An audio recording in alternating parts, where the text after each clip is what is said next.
வார்த்தைக்குள்ள கடந்து செல்லலாம்.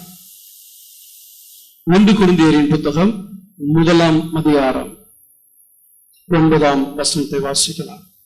தம்முடைய குமாரனும் நம்முடைய கர்த்தருமாய் இருக்கிற இயேசு கிறிஸ்துவுடனே ஐக்கியமாய் இருப்பதற்கு உங்களை அழைத்த தேவன் உண்மையுள்ளவர். தேவன் நம்மை அழைத்த தேவன் என்று வேதத்திலே பார்க்கிறோம். உலகத்தில் ஒவ்வொரு மனிதர்களுக்கும் பலவிதமான அழைப்புகள் வருகிறது. நல்ல ஒரு விளையாட்டு வீரனுக்கு எங்கள் டீம்ல கலந்து எங்களோடு விளையாடு என்று அழைப்பு வருகிறது. நாம் வேலை ஸ்தலத்துக்கு போவதற்கு ஏதாவது இன்டர்வியூ அட்டன் பண்ணியிருப்போம் என்றால் அங்கிருந்து நமக்கு அழைப்பு வருகிறது. பலவிதமான அழைப்பு.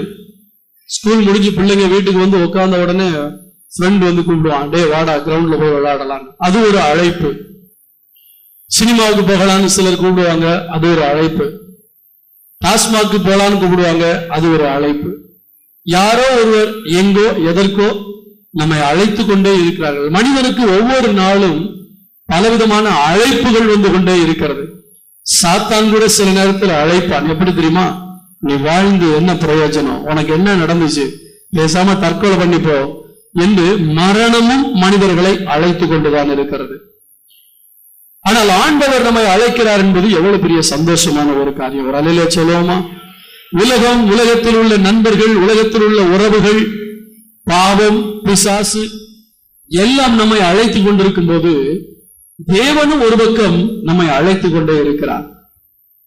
ஆண்டவர் எதற்காக நம்மை அழைக்கிறார் என்பதைத்தான் சுருக்கமாக நமக்கு இருக்கிற ஒரு 40 நிமிடத்திலே சுருக்கமாக உங்களோடு கூட நான் பகிர்ந்து கொள்ள விரும்புகிறேன். ஆண்டவர் ஏன் நம்மை அழைக்கிறார் என்பதை அங்கே தெளிவாக நாம் வாசித்தோம். கிறிஸ்து இயேசுவோடு ஐக்கியமாய் இருப்பதற்கு, படைத்த தெய்வத்தோடு சேர்ந்து வாழ்வதற்கு, அவரோடு ஒரு ஐக்கியம் வைத்துக் கொள்வதற்கு தேவன் நம்மை அழைக்கிறார். ஆமென் சொல்லுவோமா? ஒரு தேசத்தினுடைய பிரதமர் தேசத்து மக்களுக்கு அழைப்பு விடலாம். மக்களே, இப்படிப்பட்ட ஒரு திட்டத்தை நான் தேசத்துக்கு கொண்டு வந்திருக்கிறேன், நீங்கள் எல்லாரும் ஒத்துழையுங்கள் என்று அழைப்பு விடலாம். அல்லது இப்படிப்பட்ட ஒரு சட்டத்தை இயற்ற போகிறோம், இதற்கு எல்லாரும் ஒத்துழையுங்கள் என்று அழைப்பு விடலாம். அல்லது ஒரு குளிர்பான கம்பெனி, நாங்கள் மிகவும் தரமான பானத்தை வைத்திருக்கிறோம், நீங்கள் எல்லாரும் வாங்கி பருகுங்கள் என்று தங்களுடைய கம்பெனியை, தங்களுடைய ப்ராடக்டை ப்ரமோட் பண்ணுவதற்கு அழைப்பு கொடுக்கலாம். தேசத்தில் உள்ள தலைவர்கள் அழைப்பு கொடுக்கலாம். பல அழைப்புகள் வந்து கொண்டிருக்கிறது. ஆனால் என்றைக்கும் எந்த நாளிலும் தேச தலைவர் என்னோடு கூட உட்கார்ந்து சாப்பிடவா என்று அழைப்பது கிடையாது. ஆமென் சொல்லுவோமா? ஆனால் நீங்கள் எந்த அளவுக்கு இந்த வசனத்தை புரிந்து கொண்டிருக்கிறீர்கள் என்று எனக்கு தெரியவில்லை. வானத்தையும் பூமியையும் படைத்த பாவமில்லாத பரிசுத்தமுள்ள சர்வ வல்லமையுள்ள தேவன் உங்களை என்னை எதற்கு அழைக்கிறார்னா, என் கூட வந்து உட்காருன்னு கூப்பிடுறாரு. இல்லையா? சத்தமா வரமாட்டேங்கிறேன். உனக்கு உலகத்தில் பல அழைப்புகள் வருகிறது. அந்த அழைப்புகள் உன்னை பாவத்தில் தள்ளலாம், அல்லது அந்த அழைப்புக்கு இணங்கி நீ போகும்பொழுது மனம் உடைஞ்சு போய் வரலாம், நஷ்டமாய் வரலாம், பல பிரச்சனைகளோடு வரலாம். ஆனா எல்லாம் மாறி நீ சந்தோஷமா இருக்க வேண்டும் என்றால் நான் உன்னை அழைக்கிறேன், என்னிடத்துல வா என்று ஆண்டவர் கூப்பிடுகிறார். ஆமென் சொல்லுவோமா? ஆண்டவர் அவரோடு கூட இருப்பதற்கு நம்மை அழைக்கிறார். ஆண்டவர் சொன்னார், என் சத்தத்தை கேட்டு ஒருவன் தன் கதவை திறந்தால், இதோ வாசற்படியில் நின்று கதவை தட்டுகிறேன், ஒருவன் என் சத்தத்தை கேட்டு கதவை திறந்தால் நான் அவனோடு கூட வந்து அவனோடு போஜனம் பண்ணுவேன். அதாவது போஜனம் என்று சொல்லும்போது என்ன, நம்ம கூட உட்கார்ந்து டேபிள்ல உட்கார்ந்து சாப்பிட போறாரா? இல்ல. இந்த போஜனம் என்பது ஒரு ஃபெலோஷிப்பை குறிக்கிறது. குடும்பமாக பல இடத்துக்கு போகலாம் வரலாம். ஆனா குடும்ப ஐக்கியம் என்பது கணவன், மனைவி, பிள்ளைகள் எல்லாரும் உட்கார்ந்து ஒன்னா சாப்பிடுறாங்க பாத்தீங்களா? அதெல்லாம் ஒரு பெரிய சந்தோஷம் இருக்கு. இன்னைக்கு எத்தனை பேர் குடும்பமா சாப்பிடுறீங்க? அதை போல ஒரு ஆசீர்வாதம் ஒண்ணுமே கிடையாது. வெயிட் பண்ணுங்க, ஒரு சிலருக்காக ஒருத்தர் வெயிட் பண்ணுங்க. ஏதாவது ஒரு நேரமாவது குடும்பமா உட்கார்ந்து சாப்பிட்டு பழகுங்க. அந்த ஃபெலோஷிப் ரொம்ப முக்கியமானது. ஆண்டவர் போஜனம் பண்ணுவேன் என்று சொன்னால் சாப்பாடு வாங்கிட்டு வர போறது கிடையாது. இல்லாட்டா டாப் கிளாஸ்ல இருக்க ஒரு ஹோட்டல்ல போய் நமக்கு வந்து டிஃபன் வாங்கிட்டு வந்து சாப்பிடுவோம் அப்படின்னு சொல்ல போறது கிடையாது. அந்த சாப்பாட்டு நேரம் என்பது குடும்பம் ஐக்கியப்படுகிற ஒரு நேரம். எனவே அந்த ஐக்கிய நேரத்தை நான் உனக்கு கொடுக்க விரும்புகிறேன். உன்னோடு நான் மனம் திறந்து பேச விரும்புகிறேன், அல்லது நீ என்னோடு மனம் திறந்து பேசுவதற்கு நான் உன்னோடு கூட அமர விரும்புகிறேன். உலகத்தில் யாரும் கொடுக்காத ஒரு சந்தர்ப்பத்தை சர்வ வல்லமையுள்ள தேவன் நமக்கு கொடுக்கிறார். ஆனால் நாம் எல்லாருக்கும் நேரத்தை கொடுப்போம். யாருக்கு மட்டும் நேரம் இருக்காது? தேவனுக்கு மட்டும் நேரம் இருக்காது. வேலை ஸ்தலத்தில் நம்முடைய முதலாளி இன்னும் 1 மணி நேரம் இருந்துட்டு போன்னு சொன்னா உங்களால முடியும் இல்லையா? கர்த்தருக்கு ஸ்தோத்திரம். பள்ளிக்கூடத்துல சில நேரத்துல கொஞ்சம் லேட்டா விட்டாங்கன்னா நம்மளால இருக்க முடியும். வேலை செய்யற இடத்துல இன்னைக்கு 1 hour ஓட்டி செஞ்சுதான் ஆகணும் அப்படின்னா நம்மளால முடியும். வர வேண்டிய பஸ்ஸை விட்டுட்டோம், அடுத்த பஸ் 1 hour கழிச்சுதான் வருது, நம்மளால முடியும். நம்முடைய டைம் அநேக இடத்துல ஸ்பெண்ட் பண்ணி கொண்டே இருக்கிறோம். தெரிந்தோ தெரியாமலோ வீணாக கூட நம்முடைய நேரம் செலவழிந்து கொண்டிருக்கிறது. ஆனால் உண்மையில் அன்பு இருந்து உனக்காக உன்னை நேசிப்பவர் இயேசு ஒருத்தர் தான். ஆமென் சொல்லுவோமா? சில நேரம் மனிதர்கள் நம்மை நேசிப்பதற்கு அவர்களுடைய சுயநலம் அல்லது தேவை காரணமா இருக்கலாம். நம்மளை நேசிக்கிறதுக்கு அவர்களுடைய தேவையை பெற்றுக் கொள்வதற்காக இருக்கலாம், பல காரியமாக இருக்கலாம். ஆனால் இயேசு உங்களை நேசிப்பதற்கு காரணம் உங்கள்கிட்ட இருந்து ஒன்னையுமே எதிர்பார்க்கல, உங்களுடையதை அல்ல, உங்களையே நேசிக்கிறார். ஆமென் சொல்லுவோமா? மனுஷன் உங்களை நேசிக்க மாட்டான், உங்க பாக்கெட்ல இருக்கிறது தான் நேசிப்பான். ஆனா தேவன் உங்க பாக்கெட்ல இருக்க பணத்தை அல்ல, உங்களை நேசிக்கிற தேவனா இருக்கிறார். எனவே உங்களிடத்தில் அன்பு கூர்ந்து உங்களோடு பேசி உங்களோடு மனதை பகிர்ந்து கொள்ள ஆண்டவர் அழைக்கிறார். கர்த்தருக்கு ஸ்தோத்திரமாக. கிறிஸ்து இயேசுவோடு கூட ஐக்கியமாய் இருப்பதற்கு நம்மை அழைத்த தேவன் உண்மை உள்ளவர் என்று சொல்லப்பட்டிருக்கிறார். ஆமென் சொல்லுவோமா? அவர் உண்மை உள்ளவர், நம்பகத்தன்மை உள்ளவர். சில நேரத்துல சில ஆள்கிட்ட மனம் திறந்து பேசிட்டீங்கன்னா நாளைக்கு 2 பேருக்கும் சண்டை வரும்போது அவர் அடுத்தவங்கள்ட்ட போய் சொல்லுவாங்க, அன்னைக்கு நீ என்கிட்ட இப்படி சொன்னேன்ல. நல்லா இருக்கும்போது ரொம்ப க்ளோஸ் ஃப்ரெண்டா இருக்கும்போது கண்டதையும் கொட்டிடுவாங்க. நான் சொன்னேன், எவ்வளவுதான் ரொம்ப திக்கு ஃப்ரெண்டா இருந்தாலும் எல்லாத்தையும் கொட்டாதீங்க. உங்க பர்சனல் காரியத்தை, குடும்ப காரியத்தை கொட்டாதீங்க. இல்லையா சொல்லுவோமா? அதாவது மனம் பகிர்ந்து கொள்ள வேண்டிய காரியமும் இருக்கு, சொல்லக்கூடாத காரியங்களை சொல்லிடாதீங்க. நாளைக்கு ஏதாவது பிரச்சனை வந்துருச்சு, ஃப்ரெண்ட்ஷிப்புக்குள்ள பிரச்சனை வந்துச்சுன்னா 4 பேர்ட்ட சொல்லி காட்டுவாங்க, எந்த மனுஷனும் பொய்யனே. ஆமே. எனவே ஆண்டவர் உண்மை உள்ளவர், உங்களை அழைத்த தேவன் உண்மை உள்ளவர், அதாவது நம்பகத்தன்மை உள்ளவர், ரகசியத்தை காக்கக்கூடியவர். எதையும் நீங்கள் அவரிடத்தில் மனம் திறந்து சொல்லலாம். வாலிப வயதில் உங்களுடைய மனதில் இருக்கிற வேதனைகள், போராட்டங்கள், பிரச்சனைகள் எதுவா இருந்தாலும் ஆண்டவர்கிட்ட நீங்க மனம் திறந்து பேசலாம். உலகத்திலேயே மனம் திறந்து பேசி நம்முடைய கவலைகளை மாற்றிக்கொள்ளக்கூடிய ஒரே ஒரு தெய்வம் ஆண்டவராகிய இயேசு கிறிஸ்து மட்டுமே. சொல்லுவோமா? ஏனென்றால் அவர் நம்மோடு திரும்ப பேசுகிற தெய்வம். நாம் பேசுவது மட்டுமல்ல, அவர் நம்மோடு திரும்ப பேசுகிற தெய்வமாக இருக்கிறார். ஆமென் சொல்லுவோமா? வேதத்தில் சொல்லப்பட்டிருக்கு, அப்பொழுது நீ கூப்பிடுவார், இதோ நான் இருக்கிறேன் என்று சொல்லுவேன் என்று ஆண்டவர் சொல்லுகிறார். சோ ஆண்டவர் உடனே நமக்கு பதில் கொடுக்கிற தெய்வமாக இருக்கிறார். சில நேரத்துல வாய்ஸ் மெசேஜ் உண்டு. வாய்ஸ் மெசேஜ் நம்ம ரெக்கார்ட் பண்ணோம்னா அதை எப்ப அவங்க பாக்குறாங்களோ பார்த்துட்டு திரும்ப வாய்ஸ் மெசேஜ் கொடுப்பாங்க. உடனே நம்மளால பகிர்ந்து கொள்ள முடியாது. ஆனா டைரக்ட் கனெக்ஷன் இருக்கு பாத்தீங்களா, இதுதான் ஆண்டவர் செய்யறது. இன்னைக்கு அநேக விசுவாசிகள் எப்படி தெரியுமா, ஆண்டவர்கிட்ட தொடர்பு இல்லை, போய் ரெக்கார்ட் பண்ணி, ஆண்டவர் எனக்கு இது வேணும், அது வேணும், அதை செய்யும், இதை செய்யணும் ரெக்கார்ட் பண்ணிடுவாங்க. ஆண்டவர் எங்கேயோ இருந்து கேட்கிறாரு, அதுக்கப்புறம் அவர் ஏதாவது செய்வார். நோ, அவர் உங்களோடு கூட பேசுகிற தெய்வம். ஆண்டவர் எதற்காக நம்மை அழைக்கிறார்? அவரோடு கூட இருப்பதற்காக. கொஞ்சம் யோசிச்சு பாருங்க, உங்க நேரத்தை எங்க எப்படியோ செலவழிக்கிறீங்க. அட்லீஸ்ட் 1 hour என்று ஆண்டவர் சொன்னார். குறைஞ்சது 1 மணி நேரம். நம்ம நினைக்கிறோம் 1 மணி நேரமா? ஏன் டிவி முன்னாடி உட்கார்றது இல்ல? எக்ஸாமுக்கு படிக்கிற மாதிரி தினத்தந்தி அப்படிங்கிற டாபிக்ல இருந்து கடைசி வரைக்கும் முடிகிற வரைக்கும் பக்கம் பக்கமா படிக்கிறது இல்ல? ஆனந்த விகடனை கையில எடுத்தா நம்ம விசுவாசிகள் படிக்கிறாங்களா இல்லையான்னு தெரியாது. முதல் கண்டு ஆனந்த விகடன் எத்தனையோ புஸ்தகங்களை எடுத்து படிச்சுக்கிட்டு கிடக்காங்க. நியூஸ் பேப்பரை பக்கம் பக்கமா படிக்கிறோம். அதுக்கெல்லாம் நமக்கு நேரம் இருக்கு. அதாவது என்னன்னா, நேரம் இருக்கு, மனம் இல்லை. ஏன்னா ஆண்டவரோடு ஒரு தொடர்பு இல்லாதபடினால் யாரோ ஒரு 3ஆம் நபரோடு பேசுவது போல அவரை அந்நியராக எண்ணுகிறோம். ஆண்டவருக்கு உங்களுக்கு ஒரு க்ளோஸ் தொடர்பு வந்துருச்சுன்னா, அதுக்கு தான் பைபிள்ல ஒரு வசனம் சொல்லியிருக்கு, கர்த்தர் நல்லவர் என்பதை ருசித்து பாருங்கள், அவர் மேல் நம்பிக்கையா இருக்கிற மனுஷன் பாக்கியவான். அப்ப taste and see that the Lord is good. ஆண்டவரை டேஸ்ட் பண்ணி பாருங்க.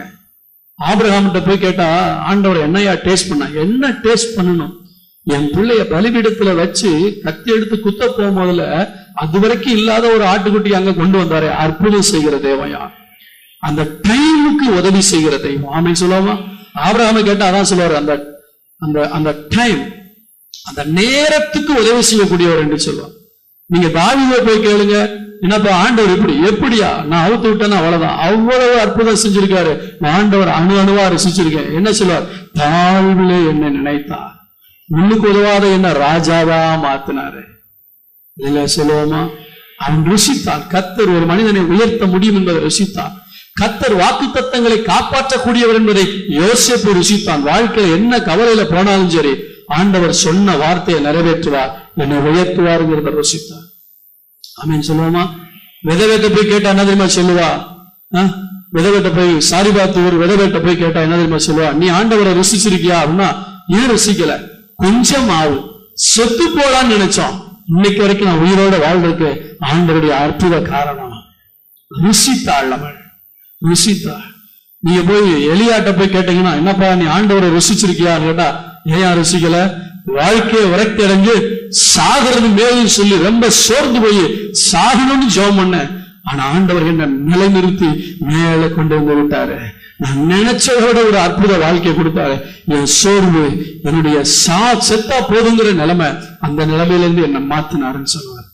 வேலையில சொல்லுவோமா? வேலையா கத்து குஷ்டரோகிட்ட போய் கேட்டீங்கன்னா, நீ ஆண்டவரை நீ ருசிச்சிருக்கிறியான்னு கேட்டா அவன் சொல்லுவான், ஐயா சமுதாயம் என்ன வெறுத்துச்சு, என் மனைவி என்ன வெறுத்தா, என் பிள்ளைங்க என்ன வெறுத்தாங்க, சொந்த பந்தம் எல்லாரும் வெறுத்தாங்க, காரணம் என்னுடைய குஷ்டம். ஆனா இயேசு என்னை தொட்டாரியா, அதான் என் தெய்வம். அவன் ருசித்தான். இன்னைக்கு அநேக நேரங்கள்ல நம்முடைய சொந்த பந்தம் நம்மை தீட்டு போல நம்மை ஒதுக்கி தள்ளின நேரங்கள் உண்டு. ஆனால் இயேசு நம்மை தொட்டார். அந்த தெய்வத்தை ருசிச்சாதான் அவருடைய பாதத்தை உட்காரணுங்கிற எண்ணம் வரும். ஏதோ ஒரு அந்நிய தெய்வத்தை போல. ஜெபங்கிறது ஒரு வேண்டாத ஒரு வேலையை போல நினைக்காதீங்க. அவங்களோடு பேச விரும்புகிறார், அவங்களோட டைம் ஸ்பெண்ட் பண்ண விரும்புகிறார், அவருடைய மனசுல இருக்க திட்டத்தை உங்களோட பகிர்ந்து கொள்ள விரும்புகிறார், உங்க எதிர்காலத்தை குறித்த காரியங்களை உங்களோடு கூட பேச விரும்புகிறார். நாம் வளருவோம். சிறுபிள்ளையா இருந்தது போதும், அல்லது ஜெபிக்கணுங்கிற அவசியத்தை உணர்ந்தும் ஜெபிக்காமலே இருந்த பாவத்தை கர்த்தர் இந்த நாளிலே மன்னிப்பாராங்க. ஜெபம் அவசியம் என்று நமக்கு தெரியும், ஜெபிப்பது முக்கியம் என்று தெரியும், ஆனாலும் அதை செய்ய மாட்டேன் என்கிறோம். ஜெபம் என்பது குறிப்புகளை சொல்வது மட்டுமல்ல, நீங்கள் மனம் விட்டு தேவனிடத்துல பேசுவது. அவர் உங்களை கூப்பிடுறாரு, காலையில கூப்பிடுவார், எந்திரிச்ச உடனே மகனை என் கூட கொஞ்ச நேரம் ஸ்பெண்ட் பண்ணு, எந்திரிச்ச உடனே குறிப்புகளை சொல்ல, எந்திரிச்ச உடனே நல்ல ராஜா உங்களை ஆராதிக்கிறேன்ப்பா, இந்த நாள்ல என் கண்ணை திறக்க வச்சிங்களே தோத்துறோம். எத்தனை பேர் நைட்டு படுத்த உடனே போய் சேர்ந்துடுறாங்க, எனக்கு நல்ல ஜீவனை கொடுத்தீரு ஆண்டவரே ஸ்தோத்திரம். காலையில எழுந்த உடனே அவரை தேடி பாருங்க, காலையில எந்திரிச்ச உடனே அவரை நினைச்சு பாருங்க. கர்த்தருக்கு ஸ்தோத்திரம். போன வாரத்துல நான் கொடுத்த மெசேஜ், போன வாரத்துக்கு முந்தின வாரம், பாதி ராத்திரியில எழுந்து ஜெபித்த அனுபவங்கள் எத்தனை பேருக்கு உண்டு இப்ப இருக்கா? ஆனா பாருங்க, அந்த ஜெபம், அந்த மெசேஜ் கொடுத்துட்டு போன அன்னைக்கு பாதி ராத்திரியில ஆண்டவர் எழுப்பி ஜெபம் பண்ணு அப்படின்னாரு, பிரசவம் பண்ணல செய்ய அப்படின்னு. எந்திரிச்சு ஜெபம் பண்ணா சந்தோஷமா தான் இருந்தது. இல்லையா சொல்லுவோமா? அல்ல, அதாவது டெய்லி உங்களை பாதுகாத்து எழுப்ப மாட்டாரு, ஏன்னா உங்களுக்கு மறுநாள் வேலை செய்யறதுக்கு உங்களுக்கு சரீரத்துக்கு ஓய்வு தேவை. ஆனா எப்பொழுதாவது அந்த ஆவி உற்சாகம் அடையும் போது பாதுகாத்துல எழுந்திரிச்சா, தூக்கமே வரமாட்டேன்னு மாத்திரை போட்டு தூங்காதீங்க, தோத்திரம் பண்ணி ஜெபம் பண்ணுங்க. அல்லேலூயா. அவரோடு இருக்க நம்மை அழைக்கிறார். அல்லேலூயா சொல்லுவோமா? சீஷர்களை ஆண்டவர் அழைத்ததற்கு காரணமே அவர்கள் தம்மோடு கூட இருப்பதற்காகத்தான் முதலாவது ஆண்டவர் அழைக்கிறார். இல்ல ஆண்டவர் நம்மளை அழைச்சது ஊழியம் செய்யறதுக்காக, இல்லாவிட்டால் அங்க போக இங்க போக அப்படிங்கிறதுக்காக இல்ல. வாசிங்கள் மார்க் 3ஆம் அதிகாரம் 13ஆம் வசனம், 14ஆம் வசனம், 15ஆம் வசனம். பின்பு அவர் ஒரு மலையின் மேல் ஏறி தமக்கு சித்தமானவர்களை தம்மிடத்தில் வரவழைத்தார். அவர்கள் அவரிடத்திற்கு வந்தார்கள். அப்பொழுது அவர் 12 பேரை தெரிந்து கொண்டு தமக்கு சித்தமானவர்களை தம்மிடத்தில் வரவழைத்தார். ஆண்டவர் அழைக்கிறார். இன்னைக்கு இங்க இத்தனை பேர் உட்கார்ந்து இருக்கீங்கன்னா, அவர் உங்களை இங்கே கொண்டு வர வேண்டும் என்று சித்தம் வைத்தபடினால்தான்.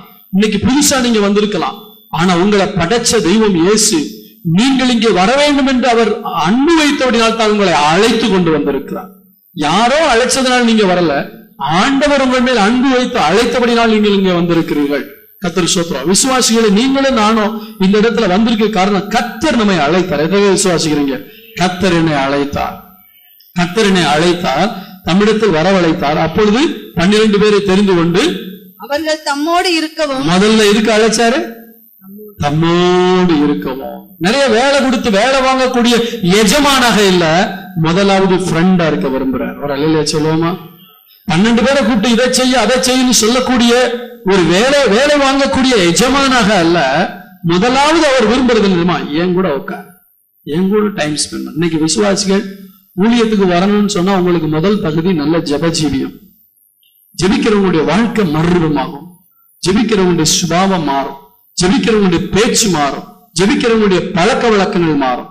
உங்களுடைய லைஃப் ஸ்டைல வச்சு நீங்க ஜெபிக்கிறவங்களா இல்லையாங்கிறத கண்டுபிடிக்கலாம்.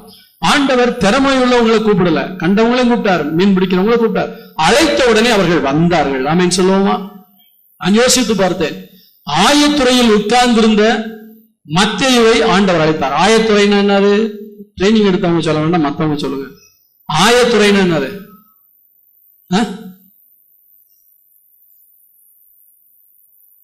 ஆத்தங்கரையா? வரி வசூலிக்கக்கூடிய இடம். Tax collector. ஒரு வரி வசூலிக்கக்கூடிய ஒரு அதிகாரியாக இருக்கிறான். ஆண்டவர் என் பின்னாடி வான்னு சொன்னமே எல்லாத்தையும் விட்டுட்டு வந்துட்டான். எல்லாரும் சொல்லிப்பாங்க, ஒரு சாமியார் பின்னாடி போறியா நீ?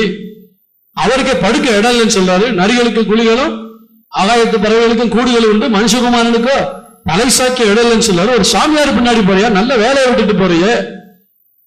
மத்தேயு அன்னைக்கு துணிஞ்சு அழைக்கிறவர் யார் என்பதை அழிந்து பின்பாக வந்தபடினால்தான் இன்னைக்கு வேத புத்தகம் எங்கெல்லாம் இருக்கு அங்கெல்லாம் மத்தேயுங்கிற பேரை நம்ம வாயில உச்சரிக்கிறோம். ஒரு அல்லையில சொல்லுவோமா? அவர் ஒரு டாக்ஸ் கலெக்டரா இருந்தாருன்னா அந்த ஆபீஸ்ல மட்டும்தான் அறியப்பட்டிருப்பார். ஆனா இன்னைக்கு முழு உலகத்திலும் அவர் அறியப்பட்டிருக்கிறார். தேவனுடைய அழைப்பு நம்மை மேன்மைக்குள்ள கொண்டு செல்லும் என்பதை மறந்து போய்விடக்கூடாது.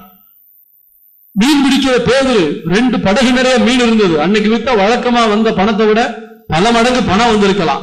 அந்த பணத்துக்காக இருந்திருப்பான் என்றால் அந்த பணத்தோடு தான் அவன் வாழ்ந்திருப்பான். அதற்கு பின்னாடி ஆசீர்வாதம் வந்திருக்காது.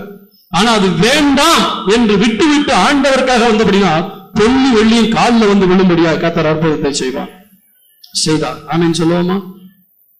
ஆண்டவர் அழைக்கும் போது வந்துருங்க. நீங்க பாவத்துல வாழலாம், என் கூட வாழும்படி வா. பாவத்தை விட்டு வா, அக்கிரமத்தை விட்டு வா, பேட் ஃப்ரெண்டை விட்டு வா, கெட்ட நண்பர்களை விட்டு வான்னு சொன்னா ஆண்டோடைய அழைப்புக்கு ஒரு மரியாதை கொடுங்க. கர்த்தர் உங்களோடு கூட வசிக்க விரும்புகிறார். அல்லேலூயா. சில நேரத்துல சில ஃபெலோஷிப் விட்டு நம்ம வெளியே கூப்பிடுவார். லோத்து, கடந்த வாரத்துல பைபிள் ஸ்டடியில லோத்துவை பற்றி பேசினேன். அந்த தேசத்தை ஆண்டவர் அழிக்க போகிறார், வெளியே வா என்று சொல்கிறார். அவன் தாமதித்துக் கொண்டிருக்கிறான். இன்னைக்கு நிறைய பேருக்கு என்ன செய்யறாங்க? தாமதம் பண்றாங்க. பவுல் சில நேரத்துல நியாயப்பிரமாணத்தின்படி அவன் பரிசெயர். சின்ன வயசுல விருத்த 8ஆம் நாளில விருத்த சேதனம் பண்ணப்பட்டவன். ஞானசானம் எடுக்கணுமா?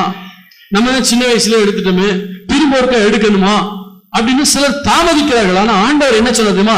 நீ தாமதிக்கிறது என்ன? நீ எழுந்து உன் பாவங்கள் போகும்படி நீ ஞானசானம் பெறுன்னு ஆண்டவர் சொன்னார். அநேக நேரத்தில் நம்ம என்ன செய்யறோம்? தாமதிக்கிறோம். அபிஷேகம் பெறதுக்கு தாமதிக்கிறோம். பெரிய அபிஷேகம் அது இல்லாட்டி என்னப்பா? பரிசுத்த ஆவியின் அபிஷேகத்தை பெற்றாச்சுன்னா பாவத்தின் மேல ஒரு விடுதலை உண்டு. தேவ பிள்ளைய அபிஷேகம் பெறாம ஒரு ஆள் கூட சபையில் இருக்கக்கூடாது. அழுது ஜெபம் பண்ணுங்க, ஆண்டவரே எனக்கு அபிஷேகத்தை தாங்க இருக்காது, இல்லாட்டி ஆராதனை நேரத்தில் என்ன அபிஷேகம் பண்ணுங்க ஆண்டவரேன்னு கேளுங்க. கர்த்தர் சொல்றார். இன்னைக்கு ஆண்கள் ஐக்கியத்துல சிலருக்கு நான் ட்ரைனிங் கொடுக்க போறேன். மாசத்துக்கு ஒருக்காவது அபிஷேகம் பெறாதவங்களை கூப்பிட்டு வச்சு அவங்களுக்கு ஜெபிக்கணும். பெண்கள் தனியா ஜெபிக்கணும், வாலிப பிள்ளைகள் ஜெபிக்கணும். தாமதம் பண்ண வேண்டாம். ரட்சிக்கப்படுவதற்கு கர்த்தர் உன்னை அழைக்கிறார். தாமதம் பண்ணாதே, உடனே ஓடி வா. மத்தேயுவை அழைத்த உடனே ஓடி வந்தான். பேதுருவை அழைத்த உடனே ஓடி வந்தான். யார் யாரெல்லாம் எங்கெல்லாம் இருந்தார்களோ. அது மட்டும் இல்ல, டாக்ஸ் கலெக்டர்களுக்கெல்லாம் ஹெட்டா ஒருத்தர் இருந்தான். சகேயு மரத்து மேல ஒளிஞ்சுக்கிட்டு இருந்தான். அன்பானவர், நான் இயேசுவை பார்க்கணும், ஆனா இயேசு என்ன பார்த்துடக்கூடாது. இன்னைக்கு நிறைய பேருக்கு எப்படி தெரியுமா? நான் எனக்கு தேவை ஏற்பட்டா இயேசுட, ஆண்டவரே நீ எவ்வளவு நல்ல தெய்வம், அற்புதம் செய்த தெய்வம், எங்க பாசு கூட சொல்லியிருக்காரு, எனக்கு தேவை. நீ இயேசுவை பார்க்க விரும்புகிறார், ஆனால் இயேசு உன்னை பார்க்க விட மாட்டேன் என்கிறார். ஆண்டவர் பார்த்தார் சகைவை, நீ என்ன பார்க்கறது முக்கியம் இல்லை, நான் உன்னை ஏற்கனவே பார்த்திருக்கேன், இறங்கி வான்னு சொன்ன உடனே உடனடியா இறங்கி வந்தான். இன்னைக்கு சிலரை ஆண்டவர் அழைக்கிறார். என் கூட ஐக்கியமா இருக்கவா, என் கூட நேரம் செலவழிக்கவா. அவருடைய சமூகத்துல கொஞ்ச நேரம் உட்கார்ந்து பைபிளை வாசிச்சு பாருங்க. அப்படியே தேவ பிரசன்னம் உங்களை சூழ ஆரம்பிக்கும். வசனத்தை வாசிக்க வாசிக்க வாசிக்க வாசிக்க, ஏன்னா இந்த வசனம் இது எழுதப்பட்ட ஒரு பிரிண்டட் மேட்டர் அல்ல, இதுக்குள்ள ஆவியும் ஜீவனும் இருக்கிறது. இந்த வேத வசனம் ஆவியாக ஜீவனாக இருக்கிறபடினா இந்த வசனம் உங்களுக்குள்ளே போய் கிரியை செய்யும். உங்கள் ஆத்மாவை ஊடுருவிப்பாயும் உங்கள் ஆத்மாவை ரட்சிக்க வல்லமை உள்ளது. ஆத்மாவை ரட்சிக்க வல்லமையுள்ளதா இருக்கிற இந்த வசனத்தை சாந்தமாய் ஏற்றுக்கொள்ளுங்கள். ஆர்கியூ பண்ணாதீங்க, எதிர்த்து நிற்காதீங்க, சாந்தமாய் ஏற்றுக்கொள்ளுங்க. பைபிள் அப்படித்தான் போட்டிருக்கு. ஆகையால் நீங்கள் கொடிய துர்க்குணத்தையும் எடுத்து வாசிங்க பார்க்கலாம். யாக்கோபு எழுதின 1:21 வாசி. ஆகையால் நீங்கள் எல்லாவித அழுக்கையும் கொடிய துர்க்குணத்தையும் ஒழித்து விட்டு, நல்ல கவனிங்க, வசனத்தை ஒரு மனிதன் ஏற்றுக்கொள்வதற்கு முன்பாக, கவனிக்கிறீங்களா, வசனத்தை ஏற்றுக்கொள்வதற்கு முன்பாக நீங்க இருக்கிற நிலைமையில அப்படியே ஏற்றுக்கொண்டா அந்த வசனம் கிரியை செய்யாது. என்ன செய்யணும்? ஆண்டவரே, இந்த வசனத்தை நான் ஏற்றுக்கொள்ளுகிறேன், என்னுடைய துர்க்குணத்துக்கு என்ன விலக்கி பாதுகாத்துக் கொள்ளுங்க, என் வாழ்க்கையில இருக்கிற அழுக்கை என்னை விட்டு என்ன செய்யுங்க, நீக்குங்க. அழுக்கு என்பது பாவத்தை குறிக்கிறது. என் வாழ்க்கையில பாவம் என்னை விட்டு மாறட்டும், என் புத்தி சரியில்லாத புத்தியா இருக்கு, என் புத்தியை மாத்துங்க ஆண்டவரே, உங்க குணத்துக்காக நீங்க ஜெபம் பண்ணி அதுக்கப்புறம் அந்த வசனத்தை ஏற்றுக்கொள்ளும் போது, அந்த வசனத்தை பற்றி சொல்லப்பட்டிருக்கிறது, உங்கள் உள்ளத்தில் நாட்டப்பட்டதாயும் உங்கள் ஆத்துமாக்களை ரட்சிக்க வல்லமையுள்ளதுமாயிருக்கிற வசனத்தை சாந்தமாய் ஏற்றுக்கொள்ளுங்கள். ஆமீன் சொல்லுவோமா? வசனம் நமக்கு நேரம் வரும்போது எப்படி ஏற்றுக்கொள்ளணும்? சாந்தமா. கர்த்தர் கூட பேசுறேன், சாந்தமா ஏற்றுக்கொள்ளணும். நான் யார் தெரியுமா, என் ஸ்டேட்டஸ் என்ன தெரியுமா அப்படின்னு நினைச்சீங்கன்னா வசனம் கிரியை செய்யாது. வசனம் வெறும் பிரிண்டட் மேட்டரா தான் இருக்கும். உங்களை தாழ்த்தி கர்த்தருடைய வார்த்தையை ஏற்றுக்கொண்டீங்கன்னா அது கிரியை செய்கிற வசனமா இருக்கும். அது நீங்கள் எங்களுடைய வசனத்தை ஏற்றுக்கொள்ளும் போது அதை மனுஷர் வசனமா ஏற்றுக்கொள்ளாமல் தேவ வசனமாகவே ஏற்றுக்கொண்டபடியால் அது உங்களுக்குள் பேலன்ஸ் செய்கிறது என்று பவுல் எழுதுகிறார். அப்ப வசனத்தை ஏற்றுக்கொள்றத எங்க பாஸ்டர் சொன்னார்னு ஏற்றுக்கொள்ள கூடாது, என் தேவன் சொன்னார் என்று சொல்ல ஏற்றுக்கொள்ள வேண்டும். ஏன்னா இந்த பைபிள்ல சொல்லப்பட்ட எல்லா தீர்க்க தரிசனமும் மனுஷர்கள் மூலமாய் சொல்லப்பட்டது, தேவன் மூலமாக. ஆமென் சொல்லுவோமா? பவுல் எழுதின நிறுவனம் சொல்றான், அதுக்காக இது தேவன் எழுதலையா? தேவன் தான் எழுதினார், பவுலை கொண்டு எழுதினார். ஊழியக்காரன் மூலமா தான் பேசுறார், கர்த்தர் தான் பேசுகிறார். சொல்லுவோமா? ஏன்னா ஊழியக்காரனுடைய படிப்பு அந்தஸ்து இதை பார்த்து நீங்க எடை போடக்கூடாது. ஊழியக்காரனோடு தேவன் இருக்கிறார், அழைத்த தேவன் அதற்குரிய அபிஷேகத்தை கொடுத்து வைத்திருக்கிறார். அதை ஏற்றுக்கொள்ளும் போது கர்த்தருடைய வார்த்தையா ஏற்றுக்கொள்ள வேண்டும். தேவனுடைய வார்த்தையா ஏற்றுக்கொள்ளும் போது அது உங்களுக்குள்ள கிரியை செய்கிற வசனமா இருக்கிறது. ஆண்டவர் நம்மை அழைத்தது அவரோடு கூட இருப்பதற்காக. நான் நிறைய காரியங்கள் சொல்லணும், ஆனா இதுதான் ரொம்ப முக்கியம். இந்த முதல் காரியத்தை சரி பண்ணிட்டீங்கன்னா மற்ற எல்லா காரியமும் சரியாயிடும். அழைத்த தேவன் அவரோடு கூட இருப்பதற்காக அழைத்திருக்கிறார். உங்களுக்கு நெருக்கமான ரொம்ப பிடிச்ச ஃப்ரெண்டோட இருக்கிறது எவ்வளவு சந்தோஷமா இருக்கோ அதை விட அதிகமான சந்தோஷம் என் தேவனோடு இருப்பது என்கிற நிலைமைக்கு நீங்க வரணும். ஆமென் சொல்லுவோமா? ஆண்டவர் எதுக்கு அழைச்சாரு? அவரோடு கூட. இப்ப திரும்ப வாசிங்க, மார்க் எழுதின சுவிசேஷத்துல 3:13 வாசமே 14. அப்பொழுது அவர் 12 பேரை தெரிந்து கொண்டு அவர்கள் தம்மோடு கூட இருக்கவும் பிரசங்கம் பண்ணும்படியாக தாம் அவர்களை அனுப்புவோம். 2வது என்னது? பிரசங்கம் பண்றதுக்கு. 3வது வியாதிகளை குணமாக்கி பிசாசுகளை துரத்தும்படி அவர்களை அதிகாரம் உள்ளவர்களாய் இருக்கவும் அவர்களை ஏற்படுத்தினார். நல்ல கவனிங்க, முதல்ல எதுக்கு அழைச்சாருன்னா அவர் கூட இருக்க. சோ நீங்க ஆண்டவருடைய பிள்ளைகள் என்று அழைக்கப்படுகிற நீங்கள் ஆண்டவருக்காக என்று வேலை செய்வதற்கு முன்பாக ஆண்டவரோடு என்கிற நிலையில் இருக்க வேண்டும். அவங்களை தான் கர்த்தரும் பயன்படுத்த முடியும். ஜெபமே இல்லாம ஊழியம் செய்யறவங்க ஊழியம் செய்யலாம், ஒரு ப்ரோக்ராம் நடந்துகிட்டே இருக்கும், ரிசல்ட் இருக்காது. இல்லையா சொல்லுவோமா? நீங்க நல்லா ஓடி ஓடி உழைக்கலாம், ஆனா ஜெபம் இல்லாம உழைச்சீங்கன்னா ப்ரோக்ராம் நடந்துகிட்டே இருக்கும், ஆனா ரிசல்ட் இருக்காது. கர்த்தருடைய பாதத்தில் இருந்து அவரோடு இருந்து விட்டு நீங்கள் ஊழியத்தை செய்தீர்கள் என்றால் நீங்க நடத்துற ஒரு சண்டே ஸ்கூலா இருந்தாலும் கேர்சலா இருந்தாலும் அறுவடையை நீங்க பார்த்துக்கிட்டே இருக்க முடியும். இல்லையா சொல்லுமா? இன்னைக்கு நம்ம சர்ச்சில் எனக்கு ஒரு பக்கம் வருது, ஒரு பக்கம் சந்தோஷம் ஊழியம் நடக்குது, இன்னொரு பக்கம் வருத்தம் என்னன்னா வருஷ கணக்கில் கேர்சல் எடுத்துக்கிட்டே இருக்காங்க, ஒரு அறுவடை இல்ல. தாழ்த்தி ஒப்பு கொடுங்க, கேர்சல் ஆண்டவர்கிட்ட தாழ்த்தி ஒப்பு கொடுத்து, ஆண்டவரை ஏன் நான் செய்யற காரியத்துல ரிசல்ட் இல்ல, நல்லா நடத்துறீங்க, போறீங்க, செய்தி கொடுக்குறீங்க, பாட்டு பாடுறீங்க, எல்லாம் ப்ரோக்ராம் நடக்குது, ரிசல்ட் வரணும்னா அவர் கூட உட்காருங்க, பேசுங்க, அவர்கிட்ட பேசுங்க, என்ன செய்யணும் ஆண்டவரே, அதுக்கு அவர் சொல்லி கொடுப்பார். நமக்கு தெரிஞ்ச காரியத்தெல்லாம் நம்ம செய்யறோம், அவர் கிரியை செய்யட்டும், அவ்வளவுதான். நான் சனிக்கிழமை ஜெபிக்கும் போது சொல்லுவேன், ஆண்டவரே நல்ல இசைக்கருவிகள் இருக்கலாம், பாடலாம், எல்லாம் இருக்கலாம், நல்ல பிரசங்கம் இருக்கலாம், ஆனா அதுல கர்த்தர் கிரியை செய்யாட்டா ஒண்ணுமே கிடையாது. எவ்வளவு பெரிய பிரசங்கியார் வந்து எவ்வளவு பெரிய பிரசங்கத்தை பண்ணலாம், அதுல ஆவியானவர் இணைஞ்சு செயல்படாட்டா பிரசங்க வித்வான்கள்லாம் எல்லாம் வேஸ்ட். நம்மை அவரோடு கூட இருப்பதற்காக கர்த்தர் நம்மை அழைத்திருக்கிறார். 1 தெசலோனிக்கேயரின் புத்தகம், 1 தெசலோனிக்கேயரின் புத்தகம் 4ஆம் அதிகாரம் 7ஆம் வசனம். தேவன் நம்மை அசுத்தத்திற்கல்ல பரிசுத்தத்திற்கே அழைத்திருக்கிறார். தேவன் நம்மை அசுத்தத்திற்கு அல்ல பரிசுத்தத்திற்கே அழைத்திருக்கிறார். எல்லாம் சத்தமா சொல்லுங்க பார்க்கலாம். எதுக்கு அழைச்சிருக்கார்? பக்கத்துல உள்ளவங்க பார்த்துங்க. உன்னை பரிசுத்தவானாய் மாற்ற கர்த்தர் அழைத்திருக்கிறான்னு சொல்லுங்க.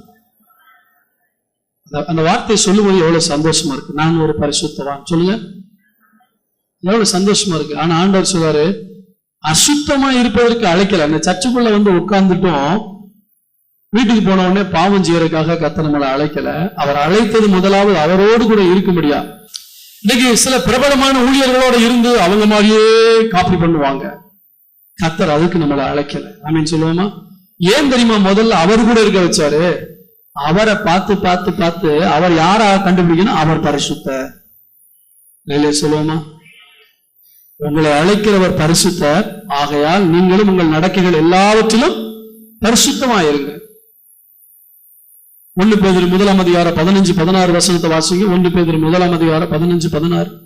உங்களை அழைத்தவர் பரிசுத்தராய் இருக்கிறது போல நீங்களும் உங்கள் நடக்கைகள் எல்லாவற்றிலும் உங்கள் நடக்கைகள் எல்லாவற்றிலையும் பரிசுத்தராயிருங்கள். நான் பரிசுத்தர் ஆகையால் நீங்களும் பரிசுத்தராயிருங்கள். நீங்க இயேசு கிறிஸ்து இல்லாம யாரும் பரிசுத்தமா வாழ முடியாது. அவர்தான் நம்மை பரிசுத்தமாக்குகிற கர்த்தர். பரிசுத்தவான்களாய் நம்மை ஏற்படுத்துகிறவர் அவர்தான். அவரோடு இருக்க இருக்க அவருடைய சுபாவம், அவருடைய எண்ணங்கள், அவருடைய பாரம் நமக்குள்ள வர ஆரம்பிக்கிறது. எனவே ஒரு பிரபலமான ஊழியனை பார்த்து அவரை போல மாறுன்னு ஆண்டவர் சொல்லவே இல்லை. ஏன்னா எந்த மனுஷனும் பொய்யனே. இன்னைக்கு ரொம்ப பிரபலமா இருக்கவங்க கூட நாளைக்கு மாறி போறதுக்கு வாய்ப்பு இருக்கிறது. நாம் நிற்பதும் நிர்மூலமாகாமல் இருப்பதும் கர்த்தருடைய கிருபை. நம்மில் நாம் மேன்மை பாராட்ட நமக்கு எந்த தகுதியும் கிடையாது.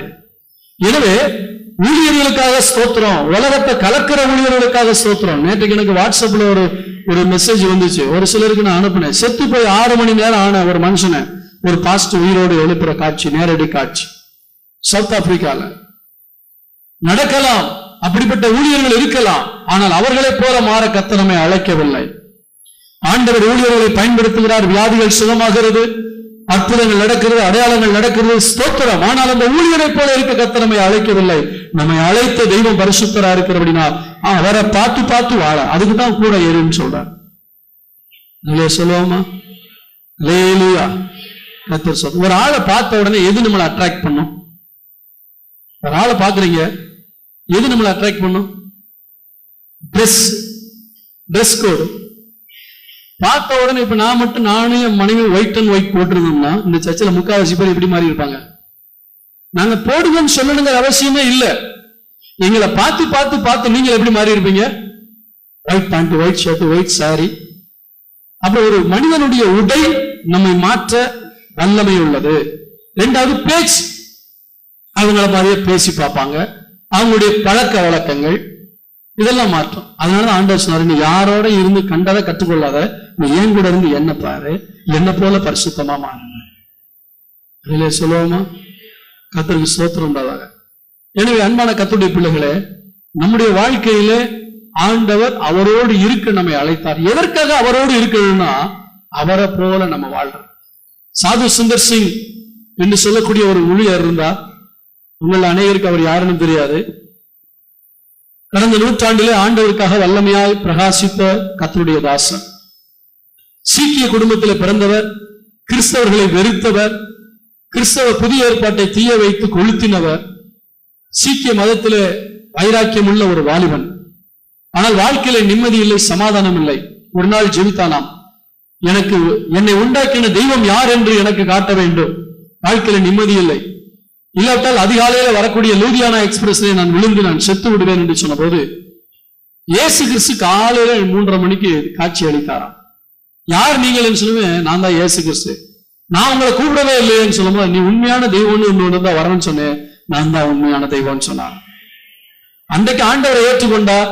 குடும்பத்திலே பலவிதமான உபத்திரவங்கள், சாப்பாட்டில விஷம் வைத்து கொடுத்தார்கள், கர்த்தர் சாக விடாமல் பாதுகாத்தார். கடைசியில இவனை இப்படியெல்லாம் கூப்பிட்டா வரமாட்டான்னு சொல்லி முறை பொண்ணு ரொம்ப அழகா இருக்கும், அந்த பிள்ளையை சொல்லி நீ எப்படியாவது அவனை மயக்கி கூட்டு வந்துரு. அந்த பிள்ளை போய் சொல்லிக்கா, நான் உனக்காகத்தானே வாழ்றேன், என் கூட வந்துருன்னு. அவர் சொன்னாரா, எனக்கு இருக்கிறது ஒரு இருதயம், அதை இயேசுநாதருக்கு கொடுத்துட்டேன், உனக்கு கொடுக்கறதுக்கு வேற இருதயம் இல்லைன்னு சொன்னாரா. கரங்களை தட்டி கர்த்தருடைய நாமத்தை மகிமைப்படுத்துவோமா? அந்த இருதயத்தை நான் இயேசுநாதருக்கு கொடுத்துட்டேமா அப்படின்ட்டு கடைசியில சாமியாரா போய் திபெத், நேபாள், பல நாடுகள்ல, இமயமலையில செங்குருதி பாத அப்போஸ்தலன் என்று அவருக்கு பேர். கால்கள்ல ரத்தம் வடியும், செருப்பு போட மாட்டார், நடந்து நடந்து அதோட போய் ஊழியம் செய்வார். அப்படி அவர் ஊழியம் செய்து கொண்டிருக்கிற ஒரு நாள் காட்டுவாசிகள் மத்தியில போய் ஊழியம் செய்யும் போது கர்த்தர் ஸ்தோத்திரம், அவர் ஒரு ஆற்றிலே தண்ணீரிலே தன்னுடைய கையை கழுவிட்டு சாப்பிட உட்கார்ந்துருக்க. கையை கழுவுன பார்த்துமே அங்க ஒரு ஆதிவாசி பார்த்துதான் கை வெள்ளையா இருந்திருக்கு. இந்த ஆதிவாசி குளிச்சது கிடையாது.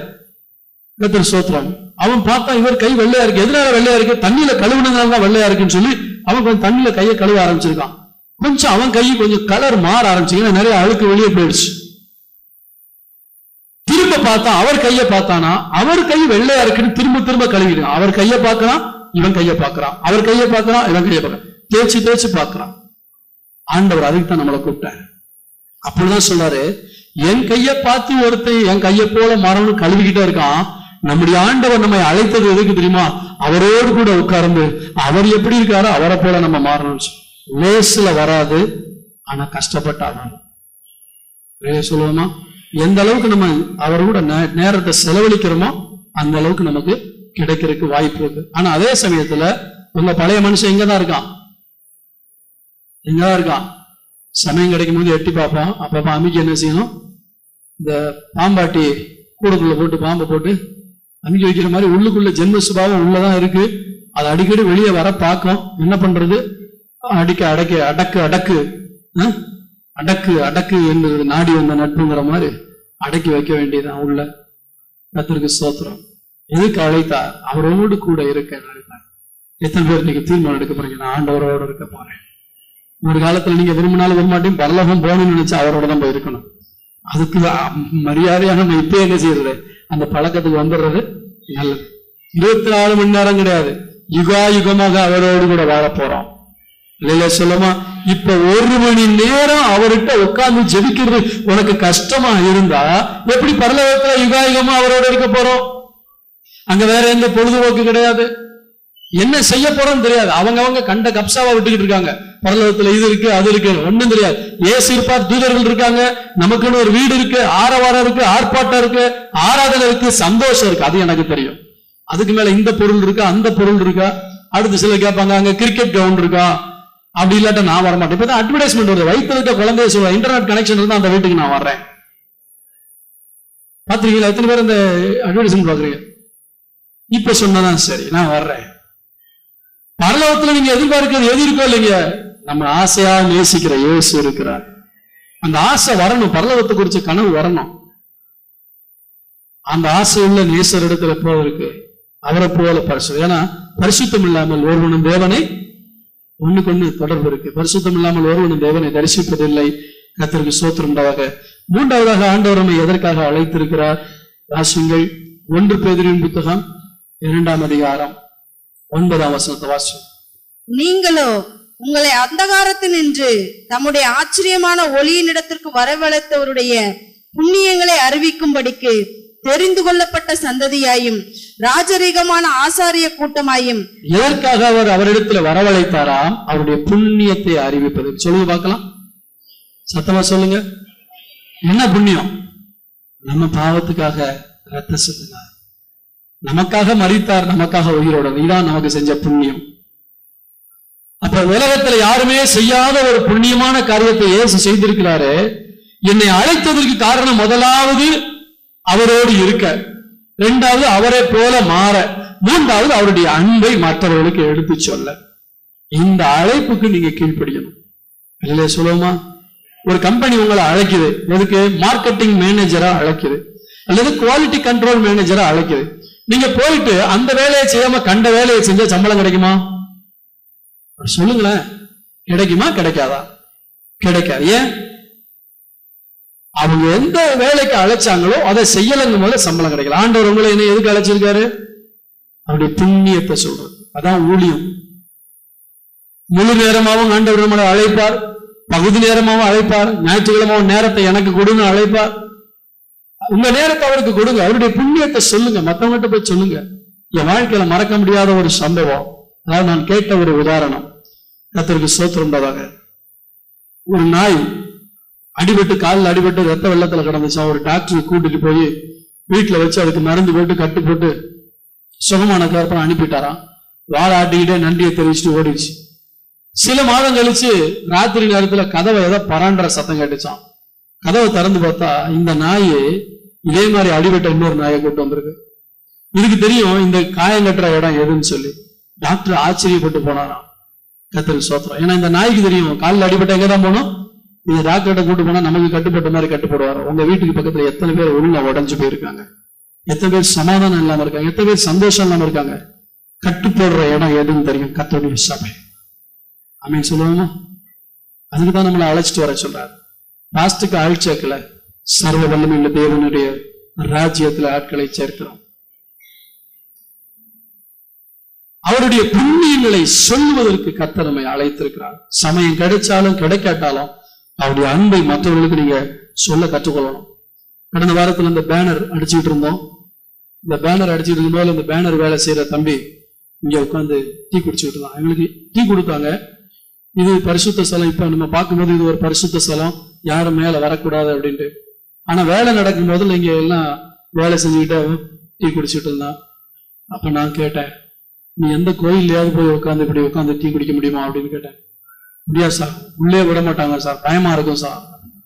அப்புறம் இங்க மட்டும் நீ இவ்வளவு தைரியமா நின்று குடிக்கிறியே எப்படி அப்படின்னு கேட்டேன். நான் அவனை குற்றப்படுத்தவே நினைச்சு ஒரு மாதிரி முழிச்சான். நான் சொன்னேன், வேற ஒண்ணும் இல்ல, இந்த இடத்துல இயேசு இல்ல, இங்க வர்றவங்க உள்ளத்துல இயேசு இருக்கா. அதனாலதான் எங்க சர்ச்சில் ஏழையா இருந்தாலும் சந்தோஷமா இருக்காங்க. ஐயா, இங்க ஒரு சிலை இல்ல, சிலையை பார்த்து பயப்படுறதுக்கு அப்படி ஒரு பயமான இடம் இல்ல. இந்த இடத்துல கர்த்தருடைய பிள்ளைகள் வரும்பொழுது கர்த்தர் இறங்கி வர்றார், உள்ளத்துல வர்றார். உன் உள்ளத்துலயும் அவர் வர விரும்புறார். சுவிசேஷத்தை சொல்லி முடிச்சுட்டேன் இல்ல சொல்லுமா. அந்த டீ குடிக்கிற காரியத்தை வச்சு ஒரு பக்கம் எனக்கு கஷ்டம், வேலை செய்யற ஆள் இங்க உட்காந்து டீ குடிக்கும் போது ஒரு பக்கம் கஷ்டமா இருக்கு. ஆனா அதே சமயத்துல அதையே தேவனுடைய அன்பை எடுத்து செல்லக்கூடிய வாய்ப்பாய் பயன்படுத்த கற்றுக்கொள்ள வேண்டும். சமய வாய்த்தாலும் சமய வாய்க்காவிட்டாலும் நம்ம ரட்சித்த தேவனுடைய அன்பை மற்றவங்களுக்கு சொல்லணும். தீர்மானம் எடுங்க, உங்களை கர்த்தர் பயன்படுத்துவார். மார்க்கு 3ஆம் அதிகாரத்துல வாசமே 15ஆம் வசனத்துல என்ன சொல்லப்பட்டிருக்கு? 14ல அவர்கள் தம்மோடு கூட இருக்கவும் பிரசங்கம் பண்ணவும், அப்படித்தானே போட்டிருக்கு. வாசிங்க. அவர்கள் தம்மோடு இருக்கவும் பிரசங்கம் பண்ணும்படியாக. என்னத்தை பிரசங்கம் பண்ண சொன்னாரு? அவருடைய அன்பை. அவர் நமக்காய் பட்ட பிரசங்கம். என்ன பிரசங்கம் பண்ணாங்க? ஆதி அப்போஸ்தலர்கள், இயேசு உங்களுக்காய் மரித்தார், நமக்காக சிலுவையில் அறையப்பட்டார், நமக்காக உயிரோடு எழுந்தார், நம்முடைய தேவைகளை சிந்திப்பார். அவருடைய அன்பை, அவருடைய புண்ணியத்தை பிரசங்கம் பண்ணினார்கள். அவரோடு இருங்க, அவரை போல மாறுங்க, அவருடைய அன்பை சொல்லுங்க. இதுக்குதான் கர்த்தர் நம்மளை அழைத்திருக்கிறார். இல்லையே சொல்லுவோமா? சமய வாய்த்தாலும் வாய்க்காடு வேதனையோட ஜனங்கள் இருக்காங்க. நான் நினைக்கிறேன் சிஸ்டர் ஜெயலலிதாவும் தெபராஸ்டும் ரெகுலரா போறீங்கல்ல, ஹாஸ்பிட்டல் மினிஸ்டர். ஹாஸ்பிட்டல் எவ்வளவு பேர் தெரியுமா வேதனையோடு இருக்காங்க, தேவையோடு இருக்காங்க. கர்த்தருக்கு ஸ்தோத்திரம் உண்டாக. நீங்க போய் பாருங்க, மக்களை பார்க்கும்போது அவங்களுடைய உடைஞ்ச உள்ளத்தை பார்க்கும்போது என்ன எவ்வளவு நல்லா வச்சிருக்காருன்னு தெரியும். புண்ணியங்களை அறிவிப்பதற்காக அழைத்திருக்கிறார். அடுத்தபடியாக 3ஆம் அதிகாரம் 1 பேதுரு 3ஆம் அதிகாரம் 9ஆம் வசனத்தை வாசிக்கலாம். 1 பேதுரு 3ஆம் அதிகாரம் 9ஆம் வசனம். தீமைக்கு தீமையையும் உதாசனத்துக்கு உதாசனத்தையும் சரி கட்டாமல் அதற்கு பதிலாக நீங்கள் ஆசீர்வாதத்தை சுதந்திரித்துக் கொள்ளும்படி அழைக்கப்பட்டவர்கள் என்று அறிந்து யாரையும் சபிக்காதீங்கன்னு சொல்லியிருக்கு. அதுக்கு காரணம் என்னன்னா, நீங்க எதுக்கு அழைக்கப்பட்டீங்க? இன்னும் இன்டென்சிவ் கேர்ல உட்காந்துக்கிட்டு நாளைக்கு உயிர் போற நிலைமையில சத்தம் போட்டா எப்படி இருக்குமா? அப்படி சொல்றீங்க? சத்தமா சொல்லுங்க, ஆசீர்வாதமா சொல்லுங்களேன். பத்தாது. ஆசீர்வாதத்தை சுதந்திரிக்க அழைத்திருக்கிறார். சொல்லுங்க பார்க்கலாம். ஆமென். எதுக்கு அழைச்சாரு? நம்ம கடூரமா வேலை வாங்குற எஜமான் மட்டும் அல்ல, வேலைக்கு தகுந்த கூலி கொடுக்கிற எஜமானாவும் இருக்கா. கரங்களை தட்டி கர்த்தருடைய நாமத்தை மகிமைப்படுத்துவோம். அவர் கடூரமா வேலை வாங்க மாட்டார், அன்பத்தான் வேலை வாங்குவார். என் நாமத்தை சொல்லு, அவங்களுக்கு சொல்லு அன்பத்தான் வேலை வாங்குறார். அவரோடு இருக்க அழைத்தார், அவரை போல மாற அழைத்தார். அடுத்து அவருடைய புண்ணியத்தை அறிவிக்க அழைத்தார். அவர்கிட்ட இருக்க ஆசீர்வாதத்தை சுதந்திரிக்க அழைச்சிருக்கார். ஆனா நம்ம வேலை என்ன தெரியுமா? ஆசீர்வாதம் இல்லைன்னு புலம்பிக்கிட்டே இருக்குமே தவிர சுதந்திரிக்கணும். எதுக்கு அழைக்கப்பட்டிருக்கோம்? ஆசீர்வாதத்தை பெற்றுக்கொள்வது வேறு, சுதந்திரிப்பது வேறு. பெற்றுக்கொள்வது எப்படி? ஏழைகளுக்கு அன்னதானம் கொடுக்கப்படும். கொடுக்கிற இடத்துக்கு போனா கொடுக்கிற காரியத்தை பெற்றுக்கொள்ளலாம். இலவச வேட்டி சட்டை கொடுக்கப்படும். கொடுக்கிற இடத்துல போய் நான் பெற்றுக்கொள்ளலாம். ஆனால் ஒரு குடும்பத்தில் நான் பிறக்கும் போது என் தாய் தகப்பனுடைய சொத்தை நான் சுதந்திரித்துக் கொள்ளுகிறேன். ஆண்டவர் எதுக்கு அழைச்சாரு? பெற்றுக்கொள்ள அழைச்சாரா, சுதந்திரிக்க அழைச்சாரா? சுதந்திரிக்க அழைத்திருக்கிறார். அப்ப நான் பிள்ளைங்கிற உரிமை உங்களுக்கு இருக்கணும். பிச்சைக்காரனை போல வெளியே இருந்துகிட்டு ஆண்டவரே எனக்கு அதைத்தாரு இதைத்தாருன்னு சொல்லி ஆசீர்வாதத்தை பெற்றுக்கொள்ள அல்ல, ஆசீர்வாதத்தை சுதந்திரித்துக் கொள்ள அழைத்திருக்கிறார். நாம் பிள்ளைகளானால் அவருடைய சுதந்திரருமாமே என்று வேதத்தில் சொல்லப்பட்டிருக்கு. இயேசுவின் பிள்ளையா மாறிட்டீங்களா? யோசிச்சு பாருங்க. இன்னும் இயேசுடைய பிள்ளையா மாறாட்டா ரொம்ப ஈஸி. பணம் செலவழிக்க தேவையில்லை, கால் எடுக்க நடக்க தேவையில்லை, எந்த சம்பிரதாயமும் கிடையாது. ஆண்டவரே நான் ஒரு பாவி, என் பாவத்தை மன்னி, என் உள்ளத்துல வாரம், என்னுடைய பாவத்துக்காக மறித்து இந்த ரத்தத்தால் என்னுடைய பாவத்தை கழுவும், என்ன உங்க பிள்ளையா மாற்றினா அடுத்த செகண்ட் நீங்க அவருடைய பிள்ளைதான். ஆனா உணர்ந்து சொல்லணும், உண்மையா சொல்லணும். அடுத்த நிமிஷம் நீங்க அவங்க பிள்ளைதான். கிறிஸ்தவங்களா மாறுறதுக்கு எந்த சம்பிரதாயமும் கிடையாது. உள்ளத்தை ஒப்பு கொடுத்தா நீங்க கிறிஸ்தவங்களா மாறிட்டீங்க. அவருடைய பிள்ளையை மாறிவிட்டால் பிள்ளைக்குரிய சுதந்திரத்தை ஆண்டவர் கொடுப்பார். கார் எனக்கு கிடைச்சது, நான் பெற்றுக்கொள்ளல, நான் சுதந்திரித்தேன். 1997ஆம் ஆண்டு 8ஆம் ஆண்டுன்னு நினைக்கிறேன். பேக் பெயின் சிவியரா இருந்துச்சு. இந்த ஆரம்பத்தில் இந்த சர்ச்சு முதல் பழைய பில்டிங் கட்டும் போதுல ஆண்டவர் சொன்ன, ஆண்டவரே கார்ல போய் ஊழியம் செய்யக்கூடிய அளவுக்கு ஊழியம் வளரல, ஆனா எனக்கு பேக் பெயினா இருக்கு, நான் உங்க பிள்ளை. எங்க அப்பா லட்சாதிபதியா இருந்தா, நான் குடிகாரனா இருந்தா கூட எனக்கு கார், இப்படித்தான் நான் ஜெபம் பண்ணேன். எங்க அப்பா லட்சாதிபதியா இருந்தா, நான் குடிகாரனா இருந்தா கூட எனக்கு கார் வேணும்னா கார் வாங்கி தருவாரு. ஆனா நீங்க சர்வ வல்லமையுள்ள தேவன், நான் உங்க பிள்ளை, நீங்க எனக்கு ஒரு காரை கொடுக்க முடியும் ஜெபம் பண்ணேன். அந்த நேரத்துக்கு என்ன கார் தேவை அதை கொடுத்தார். எடுத்த உடனே BMW கொடுக்கல. எப்ப எதை கொடுக்கிறாரோ அதை சந்தோஷமா பெற்றுக்கொள்ளணும். ஆமீன் சொல்லுவோமா?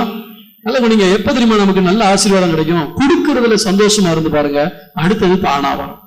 எடுத்த உடனே டாப் லெவல்ல எனக்கு வேணும், ஹை லெவல்ல வேணும், ஹை ஃபையா வேணும் அப்படின்னு சொல்லக்கூடாது. ஆண்டவர் எதை கொடுக்கிறாரோ அதுல சந்தோஷமா இருங்க. அடுத்து அடுத்து அடுத்து வர்றது பெரிய லெவல்ல ஆண்டவர் கொடுப்பான். அப்ப என்ன செய்யணும்? ஆசீர்வாதத்தை சுதந்திரிக்கும். இஸ்ரவேல் ஜனங்களுக்கு கானான் தேசத்தை கொடுத்துட்டேன், ஆனா என்ன செய்ய சொன்னாரு? நீங்க தான் சுதந்திரிக்கணும். கர்த்தர் உங்களுக்கு சுதந்திரமாய் கொடுத்த தேசத்தை சுதந்திரிப்பதற்கு நீங்கள் எந்த மட்டும் அசதியா இருப்பீர்கள். நீங்க நிறைய வாக்குத்தத்தங்களை கொடுத்திருக்காரு. முழங்கால் படிட்டு ஆண்டவரே இந்த வசனம் சொல்லுது, நான் உங்க பிள்ளை, என் வாழ்க்கையில் இது நடக்கணும், சுதந்திரிக்க கற்றுக்கொள்ள வேண்டும். வசனம் எழுதி வச்ச வசனம் அது அப்படியே நிறைவேறாது. நான் ஜெபித்து அதை சுதந்திரிக்க வேண்டும். சுதந்திரிக்கிறதுக்கு நான் என்ன செய்யணும்? நான் அவருடைய பிள்ளைங்கிற உரிமை, அந்த உரிமையோடு கூட பேச கற்றுக்கொள்ள வேண்டும். ஆண்டவர்ட்ட கர்த்தர் ஸ்தோத்திரம். அடுத்த காரியத்தை வாசிப்போம். 4ஆம் அதிகாரம் 14, 15, 13 வாசிங்க. கிறிஸ்துவின் மகிமை வெளிப்படும் போது நீங்கள் கலிகூர்ந்து மகிழும்படியாக அவருடைய பாடுகளுக்கு நீங்கள் பங்காளிகள் ஆனதால் சந்தோஷப்படுங்கள். பாடுகளுக்கு பங்காளிகள் ஆனதால் சந்தோஷப்படுங்கள். 3ஆம் அதிகாரத்துல திரும்ப 2ஆம் அதிகாரத்துல இன்னொரு வசனத்தை வாசிப்போம். 20, 21 வாசிங்க. நீங்கள் குற்றம் செய்து அடிக்கப்படும் போது பொறுமையோட சகித்தால் அதனால் என்ன? நீ திருடிட்டு ஊர் மக்கள்கிட்ட அடி வாங்குறதுல என்னையா பெருமை இருக்கு? நீ திருடாம ஒண்ணுமே செய்யாம நல்லது செஞ்சுட்டு அடி வாங்கினா பரவாயில்ல, ஐயோ பாவம் அடி வாங்கிட்டானே அப்படின்னு சொல்லுவாங்க. அதைத்தான் சொல்றாரு. நீ குற்றம் செய்து அடிக்கப்படும் போது பொறுமையோடு சகித்தால் அதனால என்ன கீர்த்தி உண்டு? நீங்கள் நன்மை செய்து பாடுபடும் போது பொறுமையோட சகித்தால், நீங்க நன்மை செய்து உங்களுக்கு பாடு வந்துச்சுன்னா பொறுமையோட சகித்துக் கொண்டால் அது தேவனுக்கு முன்பாக பிரியா இருக்கும். இதற்காக நீங்கள் அழைக்கப்பட்டிருக்கிறீர்கள். அல்லேலூயா சொல்லுவோமா? தேவ பிள்ளையே, ஆண்டவருக்காக நம்முடைய வாழ்க்கையில சில பாடுகள் வந்தால் அதை சகிக்க அழைக்கப்பட்டிருக்கோம். கரங்களை தட்டி கர்த்தருடைய நாமத்தை மகிமைப்படுத்துவோமா? என் நாமத்தின் நிமித்தம் நீங்கள் எல்லாராலும் பகைக்கப்படுவீர்கள் என்று ஆண்டவர் சொன்னார். உலகத்துல உங்களுக்கு உபத்திரம் உண்டு, ஆனாலும் திடன் கொள்ளுங்க, நான் உலகத்தை ஜெயித்தேன் என்று சொன்னார். நீங்கள் நானும் அவருடைய சொத்துக்கு மட்டும் சுதந்திரவாளிகள் அல்ல, அவருடைய பாடுகளுக்கும் பங்காளிகளாக இருக்கிறோம். நீங்க சொல்றேன், அவருடைய சொத்துக்கு மட்டும் நம்ம சுதந்திரவாளி அல்ல, அவருடைய பாடுகளுக்கும் நம்ம பங்காளியா இருக்கோம். இயேசுக்காக சில பாடுகள் வந்துச்சுன்னா எனக்கே இந்த பாடு வரணும் கேட்காதீங்க. ஆண்டவரே உங்க நாமத்துக்காக இந்த பாடுகளை சகிக்க நான் ஒப்பு கொடுக்கிறேன். நான் ஏற்கனவே உங்களுக்கு கற்றுக் கொடுத்திருக்கிறேன். நம்ம விரும்பாத, நம்மளால தாங்க முடியாத, நம்மளை கஷ்டப்படுத்தக்கூடிய ஒரு சூழ்நிலையில் ஆண்டவர் நம்ம நடத்துறாருன்னா, ஆண்டவரே இந்த பாதையில கடந்து செல்லுக்கு எனக்கு பலன் தான். இதுல நான் என்ன கத்துக்கிறேன்னு விரும்புறீனோ அதை எனக்கு கற்றுக்கணும். எத்தனை பேர் இன்னைக்கு உயிரை விடுறாங்க. நான் சமீபத்துல கேள்விப்பட்டேன், ISI தீவிரவாதிகள் கிறிஸ்தவனுடைய கழுத்தை அறுத்து கொண்டு இருக்காங்க. அதுல ஒரு சகோதரி, என் புருஷன் கர்த்தரை பாடி துதித்து கொண்டே பரலோகத்துக்கு போயிட்டாரு அப்படின்னு சொல்லி ஸ்டேட்மெண்ட் விட்டு அதை கொன்னவனுக்காக ஜெபம் பண்ணிருக்காங்க. 4 பேர் அதுல ரட்சிக்கப்பட்டிருக்காங்க. இல்லையா சொல்லுவோமா? 4 பேர் அதுல ரட்சிக்கப்பட்டிருக்காங்கன்னா பேட்டி கொடுத்துருக்காங்க. அவங்க எங்களுக்கு இயேசு தேவைன்னு சொல்லியிருக்காங்க. ஏன் தெரியுமா? அந்த ISI தீவிரவாதியே ஆண்டவர் கொல்றதுக்கு ரொம்ப நேரம் ஆகாது. அவனை கொன்னாருன்னா அவன் நரகத்துக்கு போவான். ஆனா தன்னுடைய பிள்ளைகளை கொல்வதற்கு சில நேரத்தில் அனுமதி கொடுக்கல. அவங்க சேர்த்து அடுத்த நிமிஷத்துல தன்னுடைய ராஜ்யத்துக்கு வர போறாங்கன்னு தெரியும். ஆனா இதை பார்த்து அவன் மனம் திரும்பி எனக்கும் இயேசு தேவைன்ட்டு வந்தான். வாழ்க்கையில பாடு வருதா, உடனே ஆண்டவர்கிட்ட உடனே ஒரு வில் எடுத்து அம்புல எய்யாதீங்க. ஆண்டவரே அப்படின்னு சொல்லாதீங்க. ஆண்டவரே இதை சகிக்க எனக்கு கிருபை. ஏதோ ஒண்ணு நம்பி என்கிட்ட எதிர்பார்த்து இதை அனுமதிச்சிருக்கீங்க, அதை கற்றுக்கொள்ள எனக்கு கிருபை தாங்க. பொறுமையோடு சகித்தால் அது பிரீதி உண்டு. இதற்காகத்தான் நீங்கள் அழைக்கப்பட்டிருக்கீர்கள். வாசிங்க 4ஆம் அதிகாரத்துல 16ஆம் வசனத்தை வாசிங்க. ஒருவன் கிறிஸ்தவனாய் இருப்பதினால் பாடுபட்டால் வெட்கப்படாமல் இருந்து அது நிமித்தம் தேவனை மகிமைப்படுத்த தெளிவா ஆண்டவர் எழுதி. யாரா இருந்து? பேரு கிறிஸ்தவங்கள்ல, பேர்ல கிறிஸ்தவனா இருக்கிறதுல கிறிஸ்தவனாய் வாழ்கிறவன். ஆண்டவருக்காக உண்மை உத்தமமாய் வாழ்கிறவர்கள் பாடுபட்டா நீ சந்தோஷப்படுப்பாங்க. தேவனை மகிமைப்படுத்துகிறவன். ஆமென் சொல்லுவோமா? கடைசியா வாசிங்க 5:10 வாசிங்க. கிறிஸ்து இயேசுவுக்குள் நம்மை தமது நித்திய மகிமைக்கு அழைத்தவராயிருக்கிற சகல கிருபையும் பொருந்திய தேவன் தாமே கொஞ்ச காலம் பாடபடுக்கிற உங்களை சீர்படுத்தி ஸ்திரப்படுத்தி பலப்படுத்தி நிலைநிறுத்துவாராக. எங்கே சொல்லப்பட்டிருக்கு? நித்திய மகிமைக்கு நம்மை அழைத்திருக்கிறார். சத்தமா ஒரு அல்லேலூயா சொல்லுவோமா? எதுக்கு அழைச்சிருக்காரு? நித்திய மகிமை, பரலோக பாக்கியம், நித்தியமான. சில நேரத்துல இந்த பூமியில சில மகிமையை காட்டுறாரு, பரவசப்படைகிறோம். அடுத்து வேலைக்கு போகும்பொழுது பாடுகள், பிரச்சனைகள். அடுத்து ஜெபம் பண்ண வரும்போது கொஞ்சம் மகிமை கிடைக்குது. அடுத்து ஆராதனையில வரும்போது கொஞ்சம் மகிமையை பார்க்கிறோம். கொஞ்சம் கொஞ்சமா பங்கு பங்காக வகை வகையாக. ஆனா ஒரு நாள் வரப்போகுது, மகிமைக்குள்ளேயே வாழ போறோம். அந்த மகிமை தான் நித்திய மகிமை. பூமியில் உள்ள ஆசீர்வாதத்தோடு நமக்கு முடிஞ்சு போச்சுன்னு சொல்றதுக்கு இல்ல, பரலோகத்தில் நமக்கு மகிமை வைத்திருக்கிறார். அந்த மகிமைக்காக நம்ம அழைத்து 6 காரியத்தை சொன்னேன். முதலாவது எதற்காக?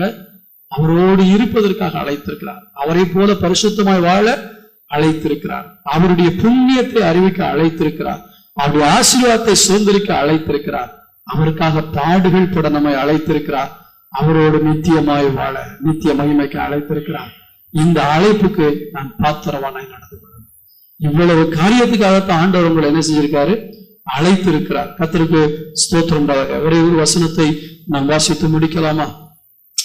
ஹல்லேலூயா. ஆண்டவர் நம்மை அழைத்திருக்கிறார். வாசிங்கள். எபேசியர் 4ஆம் அதிகாரம் 1ஆம் வசனத்தை வாசிக்கலாம். ஆதலால் கர்த்தர் நிமித்தம் கட்டுண்டவனாகிய நான் உங்களுக்கு சொல்லுகிற புத்தி என்னவெனில், நீங்கள் அழைக்கப்பட்ட அழைப்புக்கு பாத்திரவான்களாய் நடந்து. எப்படி நடக்கணுமா? இது 6 மேன்மையான காரியத்துக்கு கர்த்தர் உன்னை அழைத்திருக்கிறார். இந்த அழைப்புக்கு நீ பாத்திரவானா நடந்துக்க. ஆமென் சொல்லுவோமா? கண்ட பாவங்களுக்காக, சிற்றின்பங்களுக்காக உங்களுடைய மேன்மை இழந்து போகாதீங்க. ஆண்டவருமே அழைத்தது பெரிய காரியம். இடையில, அதாவது இன்னைக்கு நான் நல்லா இருக்கேங்கிறது முக்கியம் இல்ல, மரணம் வர அல்லது ஆண்டோடைய வருகை வரைக்கும் நான் இதை காத்துக்கொள்ளணும். பயத்தோடு நடுக்கத்தோடு. கொஞ்சம் அசால்ட்டா இருந்தோம், சத்துரு கீழே தட்டிடுவான். நான் எத்தனையோ பேரை பார்த்திருக்கேன். பயப்படக்கூடிய எத்தனையோ சம்பவங்கள் நடந்திருக்கிறது. ஆனா இன்னைக்கு நான் நல்லா இருக்கேன்னா எனக்குள்ள ஒரு பயம் இருக்கு. ஆனா ஒரு கடைசி வரைக்கும் என் ஓட்டத்தை ஜெயமா ஓடணும். இல்லையா? சத்தமா சொல்லுங்க பார்க்கலாம். ஆண்டவரே, நீர் என்னை இந்த காரியத்துக்கு அழைத்து, இந்த காரியத்துக்கு நான் பாத்திரவானாய் நடந்து கொள்ள எனக்கு கிருபைத்தார். எல்லாரும் ஜெபம் பண்ணுவோமா? கர்த்தருடைய சமூகத்துல முழங்கால் படியிட்டு, ஓ தேங்க்யூ ஜீசஸ். அழைத்த தேவன் நித்திய மகிமைக்கு அழைத்திருக்கிறார். எனவே அவர் உங்களுக்கு கொடுக்கிற ஒரு வாக்குத்தத்தம், கொஞ்ச காலம் பாட அனுபவிக்கிற உங்களை சீர்படுத்தி ஸ்திரப்படுத்தி பலப்படுத்தி நிலைநிறுத்துகிற தேவனாயிருக்கிறார். நீ முறிந்து போவதில்லை, உன்னை நிலைநிறுத்துகிற தேவனாயிருக்கிறார். அன்பு சகோதரனே, சகோதரியே, கர்த்தர் இந்த நாளிலே உன்னை அழைக்கிறார். இந்த செய்தியை கேட்டுக்கொண்டிருக்கிறவனுடைய வாழ்க்கையில நீ இன்னும் பாவத்தோடு கூட வாழ்ந்து கொண்டிருப்பாயானா, இன்னும் அசுத்தத்தோடு கூட வாழ்ந்து கொண்டிருப்பாயானா, இன்னும் தவறான சிநேகிதிகளோடு நீ வாழ்ந்து கொண்டிருப்பாயானா அந்த ஐக்கியத்தை விட்டு வெளியே வா, என்னோடு கூட வந்து அமர்ந்து என்னோடு வாழ கற்றுக்கொள் என்று கர்த்தர் அவரோடு கூட இருக்க உன்னை அழைக்கிறார். எத்தனை பேர் ஒப்பு கொடுக்க போறீங்க? ஆண்டவரே, இந்த தவறான ஐக்கியத்தை விட்டு பாவத்தை விட்டு நான் உங்களோடு இருக்க விரும்புறேன் ஆண்டவரே. ஆனால் சர்வ வல்லமையுள்ள தேவன், உங்களை அழைத்த தெய்வம், உங்க மேல வச்ச அன்புனால உங்களை அழைக்கிறார். அவரோடு கூட உட்கார முடியும். Thank you Jesus. உனக்கு ஒரு வாய்ப்பை கொடுக்கிறார். என்னோடு இரு மகனே, என்னை போல பரிசுத்தமாய் வாழ உன்னை அர்ப்பணிப்பாயா? ஒப்பு கொடுப்போம் ஆண்டவரே. உங்களை போல நான் மாறணும் ஆண்டவரே, உங்களை போல நான் மாறணும் ஆண்டவரே. இது கொஞ்சம் ஒரு நாள்ல வராதுங்க. நான் ட்ரை பண்ணிருக்கேன் எத்தனையோ ஒரு ஆண்டவரே உங்களை போல என்ன மாத்துங்க, உங்களை போல என்ன மாத்துங்கன்னு 2 நாள் பரிசுத்தமா இருப்பேன், 3ஆவது நாள் என் ஜென்ம சுபாவம் வரும். அதனால நான் கற்றுக்கொண்ட காரியம்லாம் இதெல்லாம் ஒத்து வராதுங்கிறது இல்ல. இதுக்கு நம்ம ரொம்ப சிரத்தை எடுக்கணும், ரொம்ப நம்ம அர்ப்பணிக்கிறது கற்றுக்கொண்டேன். ஒரு நாள்ல வராது. ஒப்பு கொடுப்போமா? ஆண்டவர் உங்களை போல பரிசுத்தமா, ஒரு ஊழியக்காரனை போல இருக்க காப்பி அடிக்க கத்த நம்மளை அழைக்கல. அவரை போல பரிசுத்தமா இருக்க. நீ இன்னும் ஏன் கடன்ல வாழணும்? நீ ஏன் இன்னும் தரித்திரத்துல வாழணும்? கர்த்தருடைய ஆசீர்வாதத்தை சுதந்திரிக்க அழைத்த பிள்ளைங்கிற நிலைமைக்கு வா. ஒரு ஆசீர்வாதம் உனக்கு உண்டு. கர்த்தருடைய ஆசீர்வதிப்பு, அவருடைய புண்ணியத்தை அறிவிக்க உன்னை அழைத்திருக்கிறார். ஒப்புக்கொடுப்போம் ஆண்டவரே. சமயம் வாய்க்காக வாய்க்காட்டாலும் உங்க அன்பு அடுத்தவங்களுக்கு சொல்லணும். வேற யாருக்குமே எப்படிப்பட்ட ஸ்லாக்கியம் கிடையாதுங்க. நற்செய்தி என்பது கிறிஸ்தவனுக்கு மட்டுமே உரிய ஒரு பெரிய சொத்து. நற்செய்தி விடாய்த்த ஆத்மாவுக்கு அது உதவியா இருக்குமா? நித்திய மகிமைக்கு அழைத்திருக்கிறார். அவருக்காக அழைக்கப்பட்ட நம்ம வாழ்க்கையில சில பாடுகள் வந்தா சகித்துக் கொள்வோம். கேள்வி கேட்க வேண்டாம், முறுமுறுக்க வேண்டாம். ஒருவன் கிறிஸ்தவனாயிருந்து பாடுபட்டா தேவனை மகிமைப்படுத்த. இதற்காகவே நீங்கள் அழைக்கப்பட்டிருக்க. நல்ல ஆண்டவரே, அநேக நேரங்களில் பிள்ளைகள் தாமதப்படுத்துவதை பார்க்கிறோம். லோத்து தாமதப்படுத்திக் கொண்டிருக்கும் பொழுது அவன் மேல் வைத்த அன்பினாலே அவன் கைகளை பிடித்து வெளியே இழுத்து கொண்டு வந்து அழைத்து வந்தீரையா. இன்னும் சிலர் வாழ்க்கையில பாவத்தின் மேல ஆசை கொண்டு, ஐயோ இயேசு ஏற்றுக்கொண்டா இதை செய்ய முடியாதே, இந்த பாவத்தை அனுபவிக்க முடியாதே என்று பாவத்திலேயே தன்னுடைய ஆசைகளை வைத்து கொண்டிருக்கிறார்களே, அவர்களை இன்னைக்கு வலுக்கட்டாயமா நீ இழுத்துக் கொண்டு வரும்படியா நான் செபிக்கிறேன். எதையாவது செய்து பாவத்தை நேசிக்க உள்ளங்களை நீ இழுத்து வெளியே கொண்டு வருவீராக. தாமதம் பண்ண வேண்டாம். ஞானஸ்நானத்துக்கு தாமதிக்கிறவர்களை கர்த்தர் வெளியே இழுத்து கொண்டு வார். அபிஷேகத்துக்கு தாமதிக்கிறவர்களை வெளியே இழுத்து கொண்டு வார். அழைப்புக்கு பாத்திரவான்களை நடந்து கொள்ள கிருபைத்தார். நாங்கள் கற்றுக்கொண்ட இந்த 6 காரியங்களை எங்கள் வாழ்க்கையில கடைபிடிக்க உதவி செய்யும். இயேசுவின் நாமத்தில் பிதாவே. என் ஆத்துமாவே கர்த்தரை ஸ்தோத்திரி. என் முழுவதும் பரிசுத்த நாமத்தை ஸ்தோத்திரி. என் ஆத்துமாவே கர்த்தரை ஸ்தோத்திரி. கர்த்தர் செய்த சகல பாரங்களை மறவாதே. நம்முடைய கர்த்தராகிய இயேசு கிறிஸ்துவின் கிருபையும் பிதாவாகிய தேவனுடைய அன்பும் பரிசுத்த ஆவியானவருடைய அந்யோன்யம் நம் அனைவரோடு வருகை வரைக்கும் என்னைக்கு தங்கியிருப்பதாக. கர்த்தரை ஆசீர்வதிப்பார்.